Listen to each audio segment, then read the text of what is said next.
very, very unfairly, and I thank you very much. Thank you, Mr. Trump. Mr. Trump, you appear before this court today to conclude this criminal proceeding by the imposition of sentence.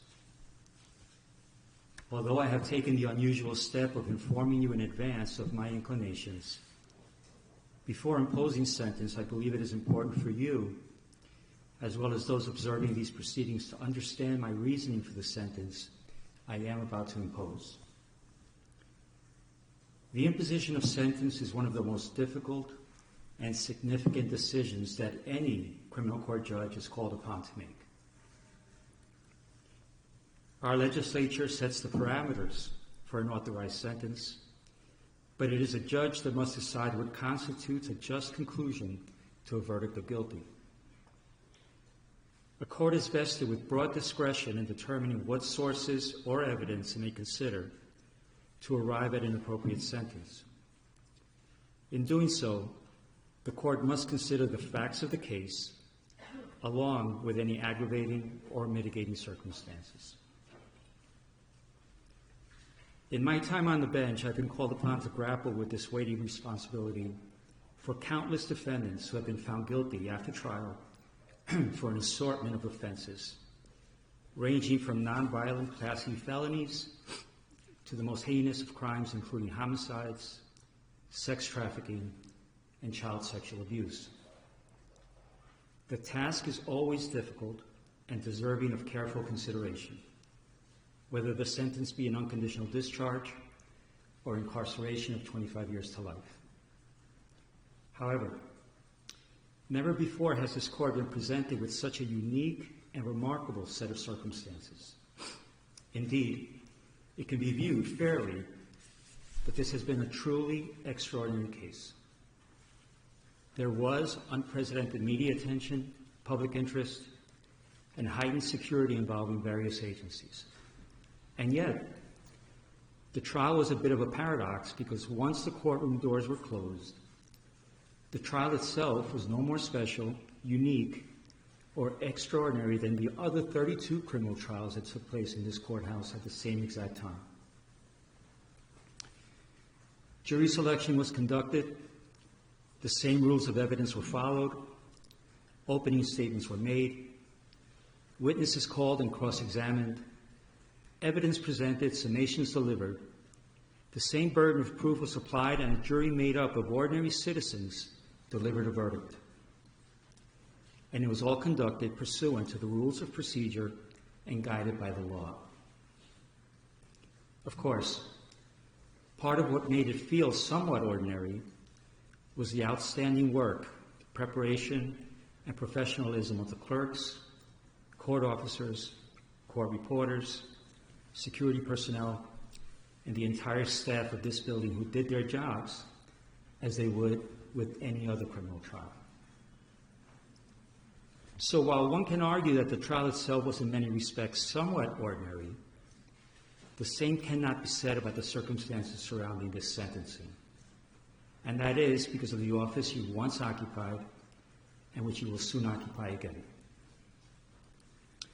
To be sure, it is the legal protections afforded to the office of the President of the United States that are extraordinary, not the occupant of the office. The legal protections, especially within the context of a criminal prosecution, afforded to the office of the President have been laid out by our founders, the Constitution, and most recently interpreted by the United States Supreme Court in the matter of Trump versus the United States, which was decided on July 1st, 2024.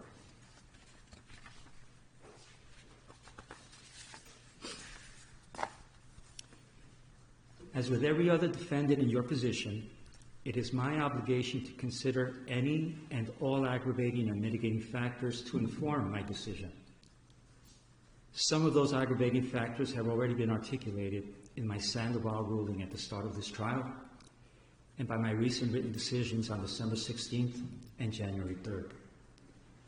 Thus, they need not be repeated at this time.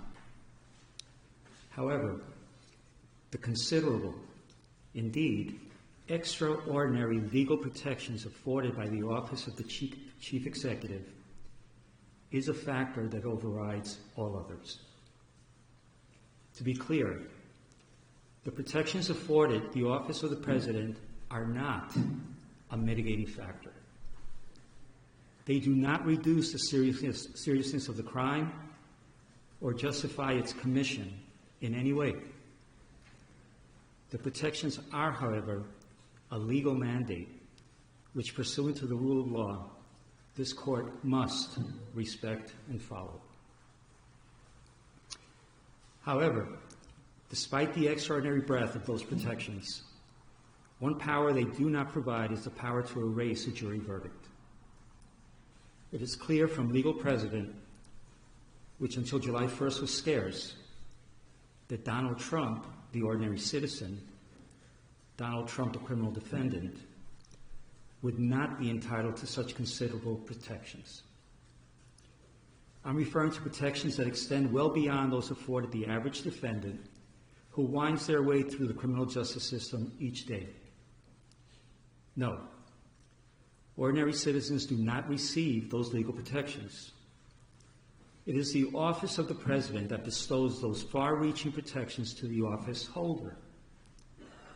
And it was the citizenry of this nation that recently decided that you should once again receive the benefits of those protections, which include, among other things, the Supremacy Clause and presidential immunity.